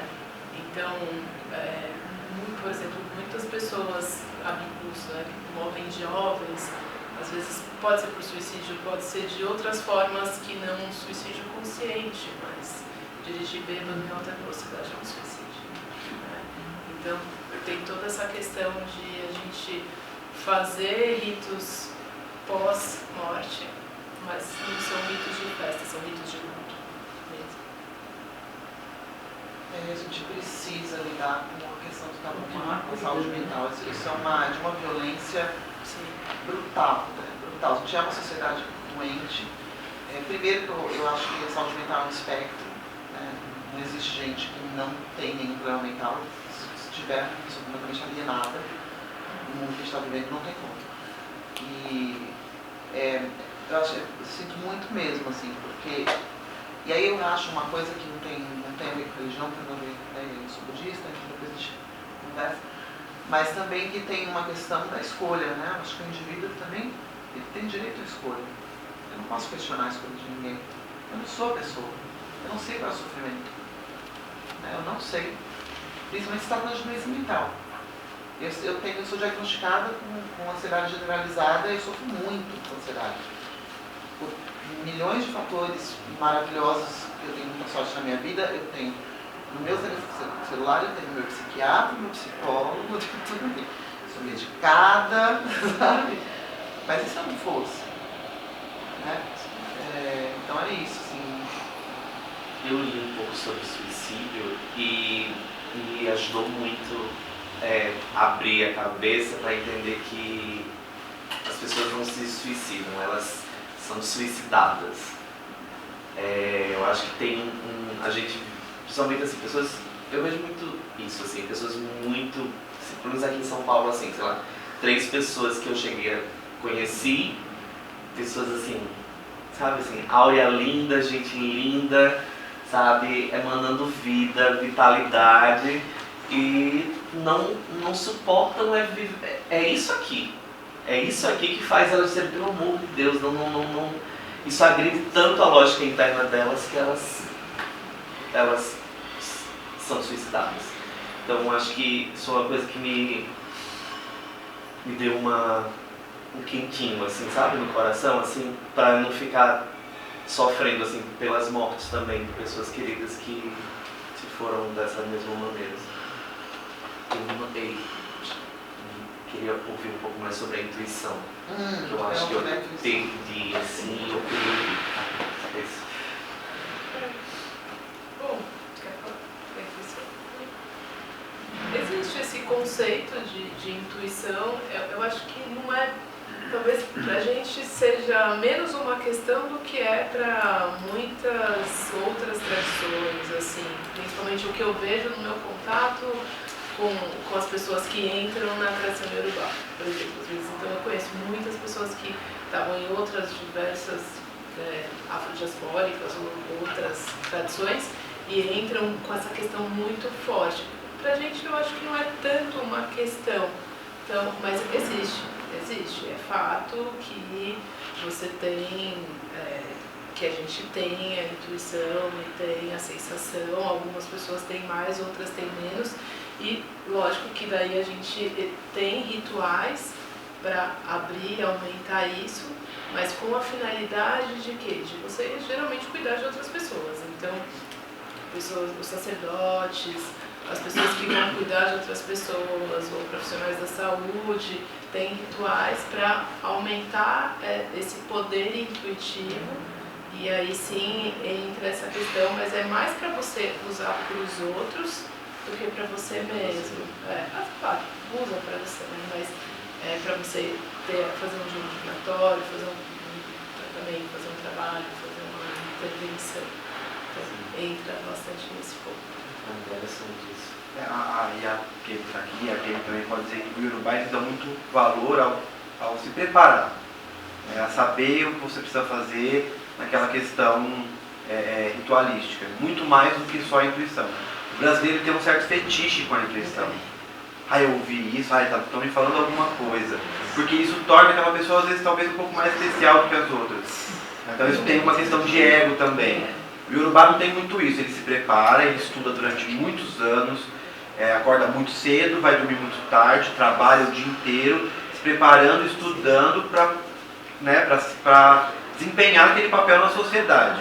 Aí essa questão da intuição fica muito no campo do milagre, da coisa, não que nós lidamos com a questão espiritual, mas com uma outra visão.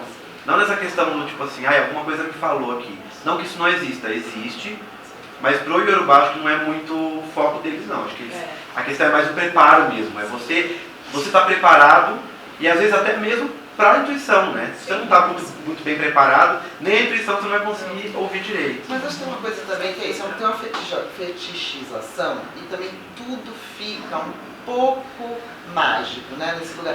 Mas assim, qualquer pessoa que tem uma boa leitura social, de relações, boa leitura espacial, entra num ambiente e lê rapidamente assim, porque aquela pessoa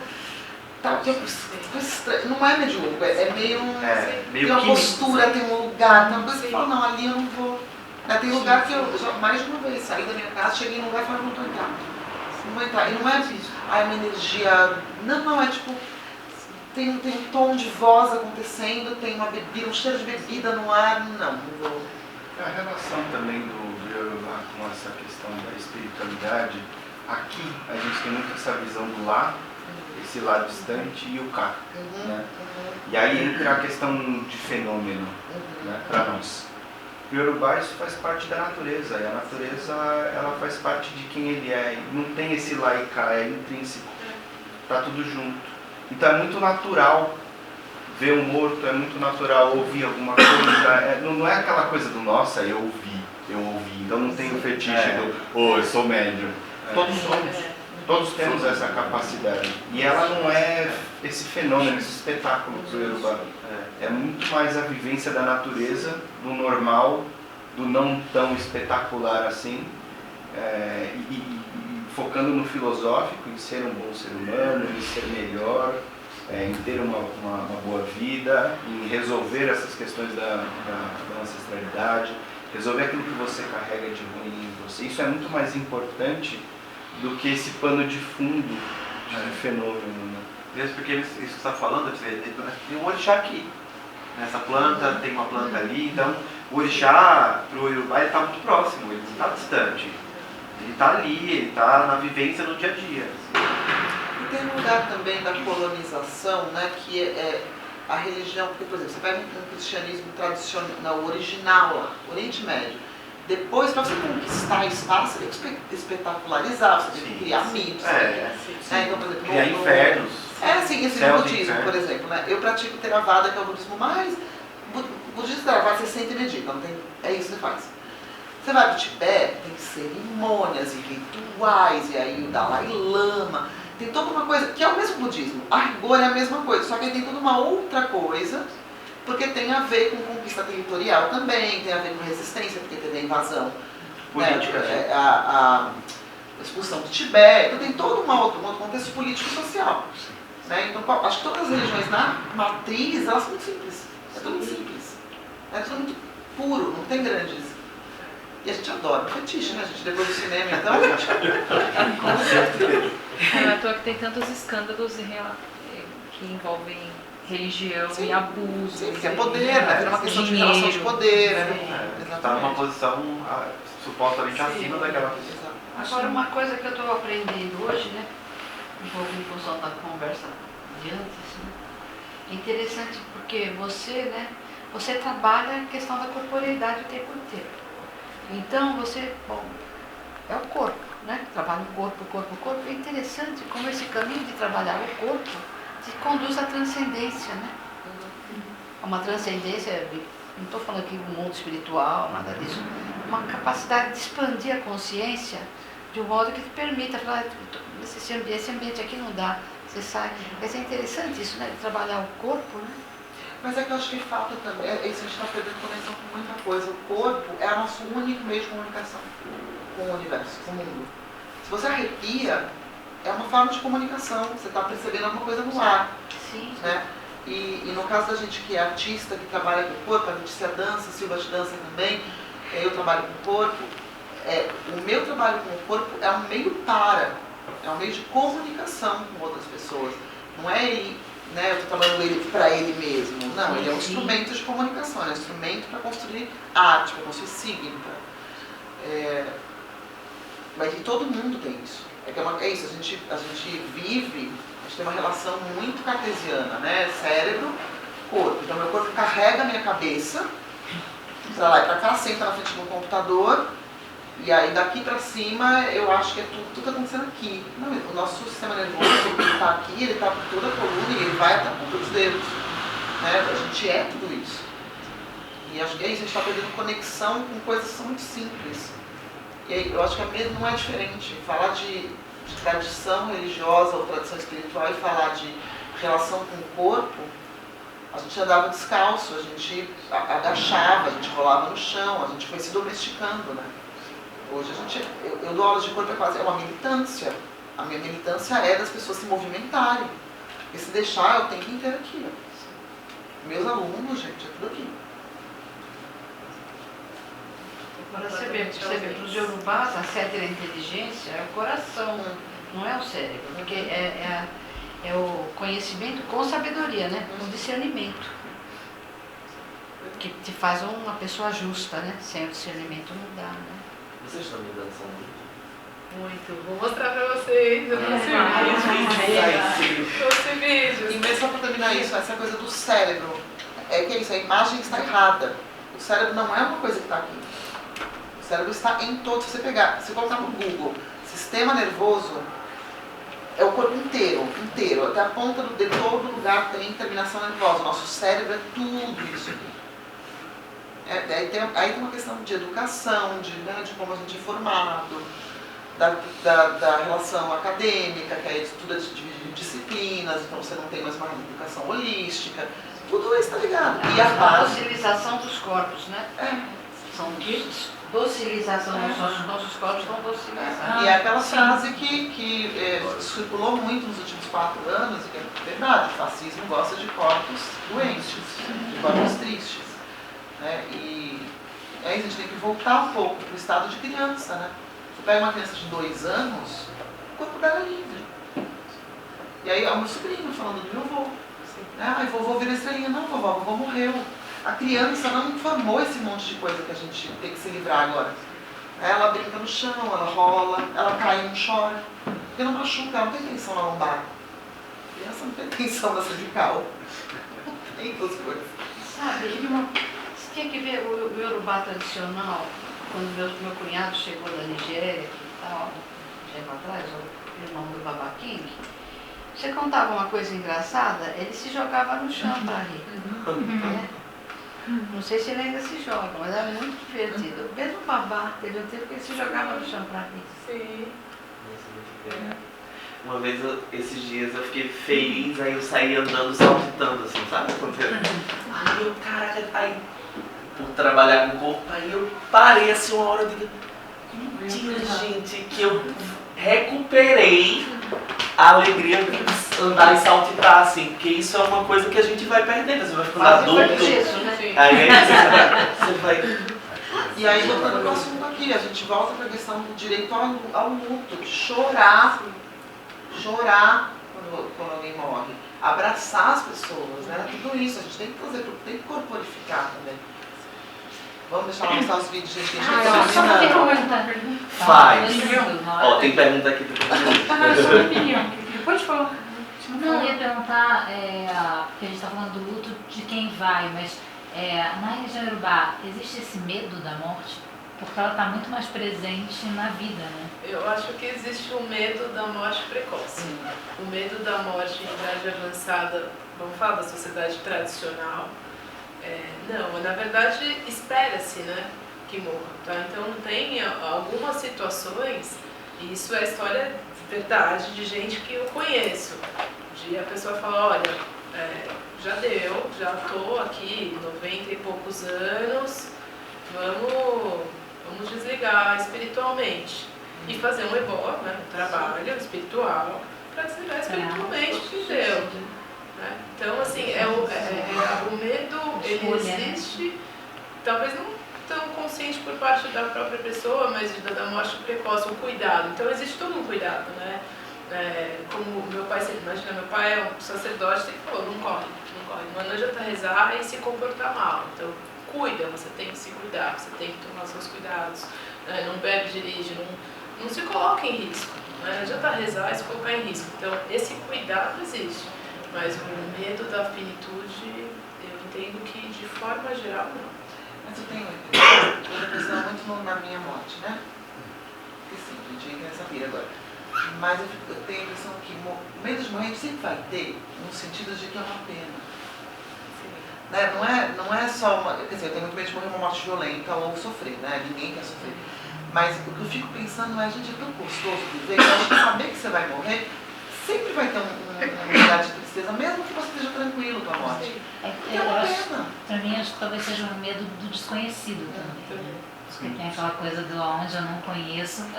Mas você não sabia onde você estava antes de nascer também. Eu acho que isso ajuda. Mas você não lembra. Mas talvez depois que você morrer, você também não vai lembrar. É fato. A Fernanda Montenegro tem um texto que ela leu, eu vi na internet faz um tempo, falando sobre isso. Exatamente o que você falou, que é uma pena morrer.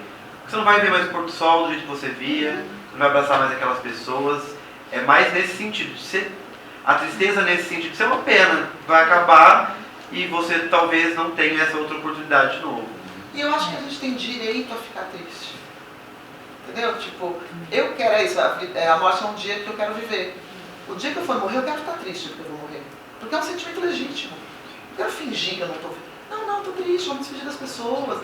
Eu acho que a gente também tem muito medo dos sentimentos que a gente considera negativos. E é muito interessante isso. Olha, vivi 90 e poucos anos, fazendo tudo certinho, de acordo com aquilo que eu acredito que é uma boa vida. E agora eu cansei, sabe? Tô de boa. Eu comentei isso com as meninas. Fiz tudo certinho. Na oficina que eu tô viver dando. essa vida é muito difícil também, sabe? Viver certinho é difícil pra caramba. Não, não só isso, eu estava indo com as meninas, assim, meu pai no hospital, um dia ele virou pra mim e falou assim, eu tô muito cansada, assim, eu tô muito cansada. E aí a primeira coisa que eu fiz, meu primeiro impulso, foi puro amor, então eu não me culpo, foi chamar a psicóloga do hospital para convencer ele a não desistir. Mas ele tem todo o direito de estar cansado. Por que eu quero convencer uma pessoa que está morrendo de que ele não pode sentir aquilo? Hoje, né, depois que ele já morreu, eu estou aqui elaborando. Porque é isso, ele tem direito a ficar triste, tem direito, gente. Vamos parar de fugir do sentimento. E eu acho que a gente tem que aprender a ter uma relação mais leve com o medo. Tem uma coisa que eu ouvi uma vez, eu estava conversando com um empresário, e aí ele falou assim, por que você não pegou esse seu projeto aqui de empresa que você quer fazer e você não fez? Eu tenho medo de falhar. Eu falei para ele, né? Aí ele falou, cara, se você olhar, o maior companheiro que a gente tem na vida é o medo. Se você pegar um neném e perguntar para ele quando ele está nascendo o que ele está sentindo, muito provavelmente a resposta vai ser o medo. E quando a gente está lá perto da hora de morrer, conscientemente sabendo daquilo do fato, muito provavelmente a resposta também vai ser o medo. Então acho que a boa relação, o bom entendimento, a boa compreensão do medo também acho que torna tudo mais leve, né? Eu conversei com a Kim esses dias, a gente fala volta e meia disso, né? Da violência que aumentou depois da pandemia. Eu acho que as pessoas, ao lidarem com a face da morte e de não compreender isso, não ter essa boa relação com a morte, se viram com muito medo. E aí está todo mundo muito agressivo, muito combativo, muito reativo. Porque bateu de frente. É isso que a gente acabou de viver, a gente não elaborou, gente. A gente está, 2 anos, perdendo uma boa parte da população e a gente não elaborou. Exato. Então as pessoas estão com muito medo, isso traz agressividade. Eu acho que quando se tiver uma relação mais positiva, o medo ele tem que estar ali. Sim, ele não tem que tomar a frente, porque aí ele cria esse ambiente caótico, né? Gente, isso é a última pergunta, assim. Eu estou lendo um livro chamado Defeito da Cor, e aí eu não terminei ainda, tem umas 900 páginas, eu li até 500. E assim, achei muito interessante que você falou do Abitu, né, o Nascido para Morrer, que a personagem do livro, ela vem da África, né, e aí ela tem 2 filhos. E aí ela conta a história do primeiro, ele fez um trato antes de morrer que ele ia. E aí até me arrepiei falar, porque, aí da história toda, de 500 páginas que eu já li, o que mais ficou na minha cabeça foi isso, a história dessas 2 crianças, né? Que inclusive chega uma etapa no livro que o jeito dela contar a história, porque o primeiro já faleceu, porque ela fez um monte de rituais para não ir, para ele não morrer. Só que aí ela só adiou, mas eles vieram uma hora, né? Uma morte assim, né? E aí depois ela começa a contar a história para o filho que viveu, né? Que está vivo. E aí muda a forma dela contar a história. E é muito interessante, então foi muito legal. O que ficou na minha cabeça, porque é um romance misturado com verdade, com real. E aí eu queria saber se vocês conhecem esse livro, se esse livro faz parte assim, de um suporte para vocês, se vocês adotariam como um livro de suporte, assim, de pode ler que tem verdades nele, mas só nessa parte que foi o que mais me ficou na cabeça, do jeito que você explicou, é do jeito que ela está contando, e é a parte que ela mais detalha, assim, sabe? Porque ela é muito ligada aos filhos, ela cuida muito, ela é uma super mãe. Assim. Nossa, muito interessante. Eu pessoalmente não conheço, inclusive quero conhecer. Você o pessoal do nosso grupo, muita gente lê, comenta, eu não vi. Inclusive está no Rio de Janeiro, no Museu do Mar, né? Museu de Arte, que fica do lado do Museu do Amanhã, está tendo uma exposição em comemoração da edição desse livro, uma nova edição que foi de vários anos que tem esse livro. Tem uma exposição só sobre esse livro. Como é o nome do livro? O Defeito da Cor. De quem que é? É um defeito de cor, né? É um defeito de cor, desculpa.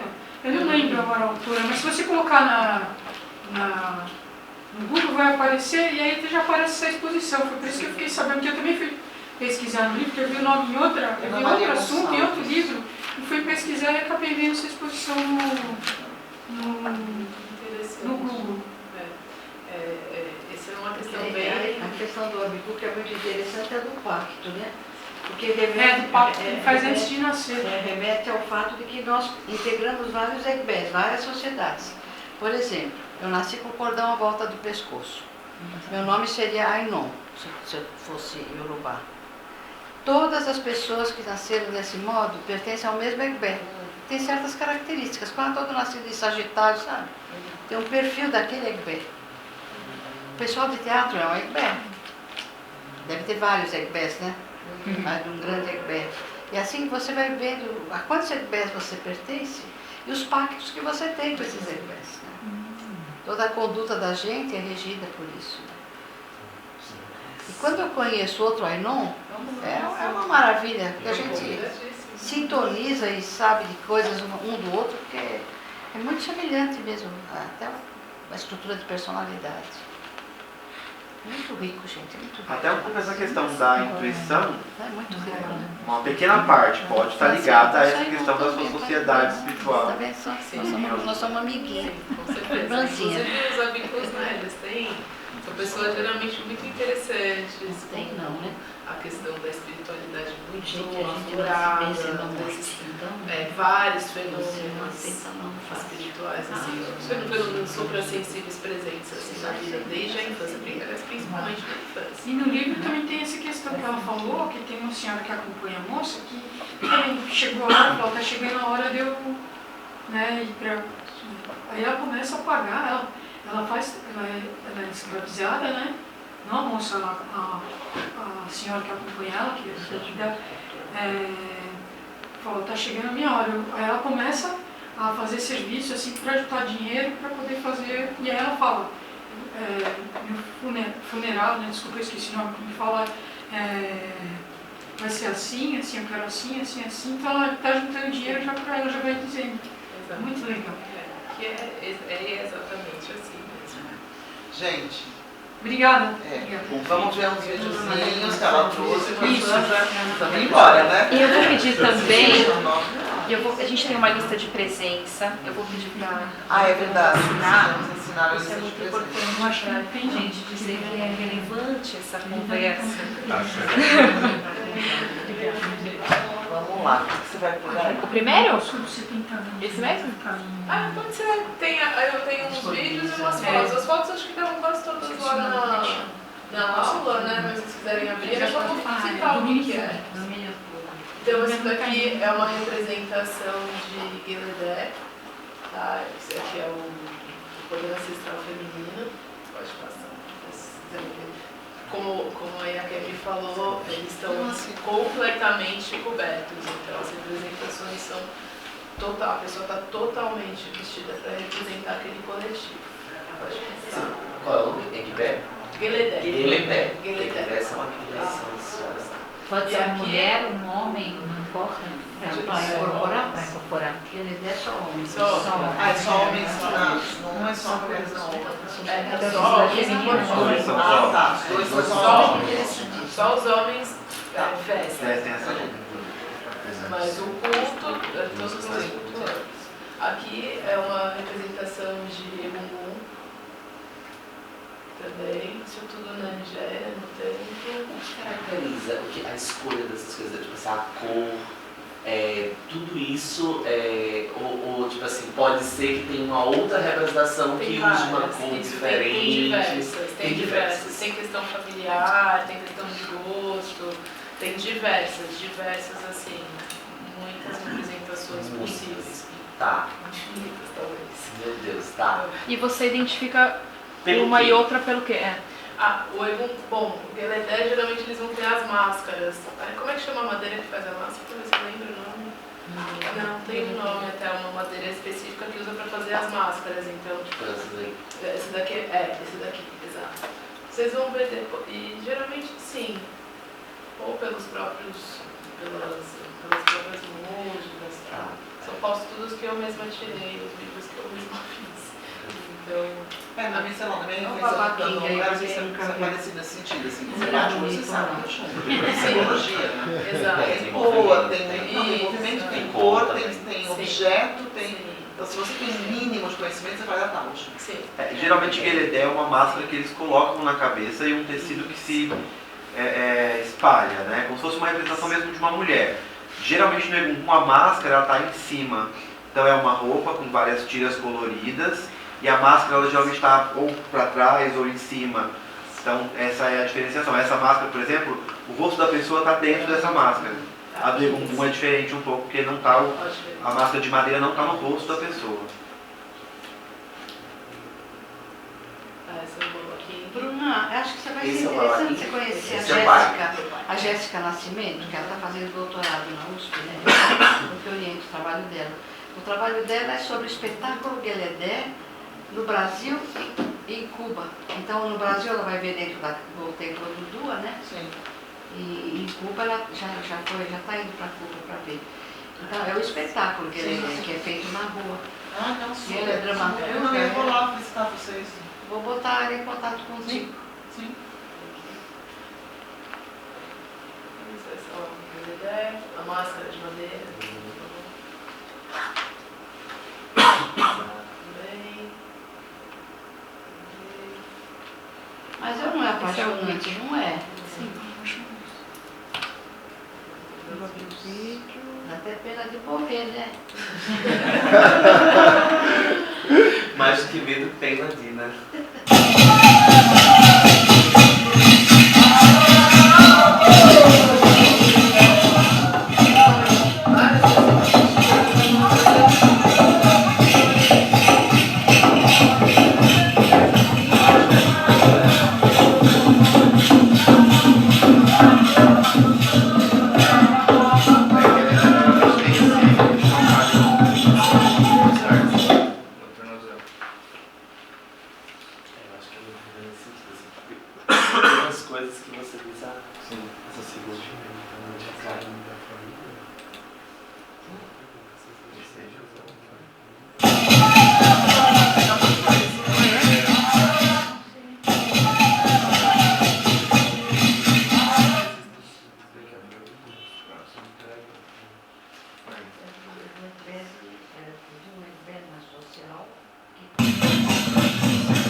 Gente, eu não reconheço candomblé, é muito diferente, mas eu reconheço algumas tradições culturais nordestinas.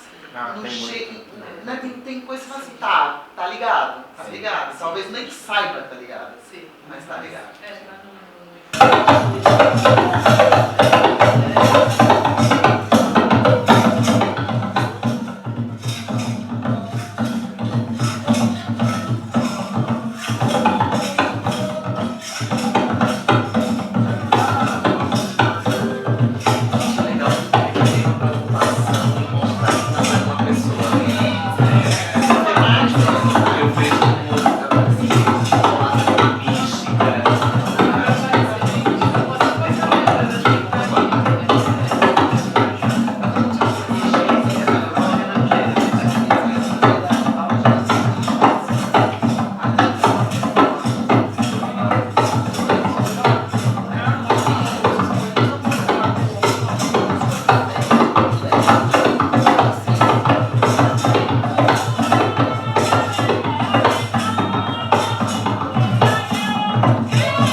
ela tá incorporada?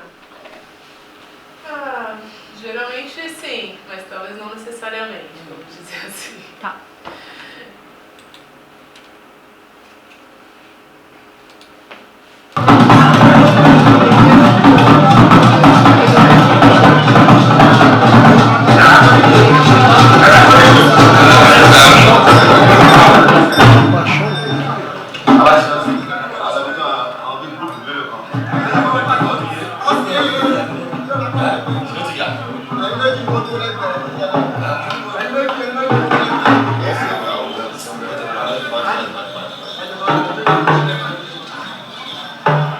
E a pessoa não só incorpora especificamente uma coisa, né? Nem todos os filhos de Exu incorporam não.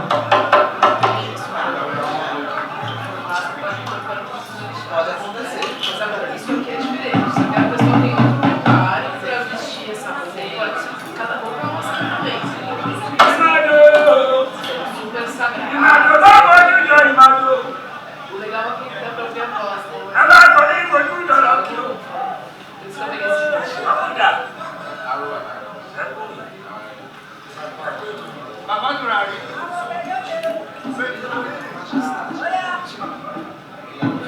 Olha,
E onde na Nigéria que é isso daí? Em Abel Putá. Estado de Ogum.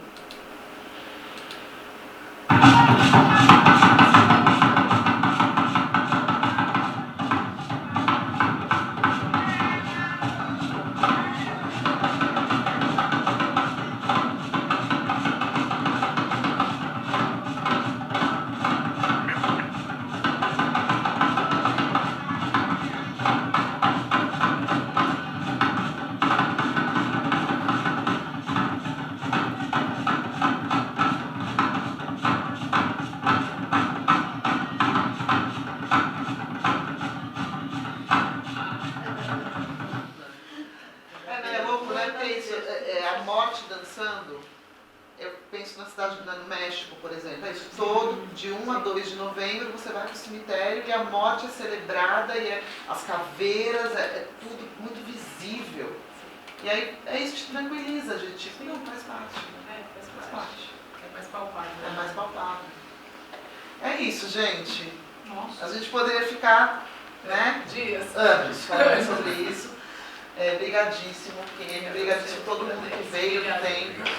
A gente tem mais 3 palestras, né? Então, agora dia 31 aqui no Oswaldo também, tem a doutora Maria Júlia, que é psicóloga, então é toda uma outra perspectiva laica, mas que ela fala também da importância da religiosidade dentro da psicologia, com relação à morte e ao luto.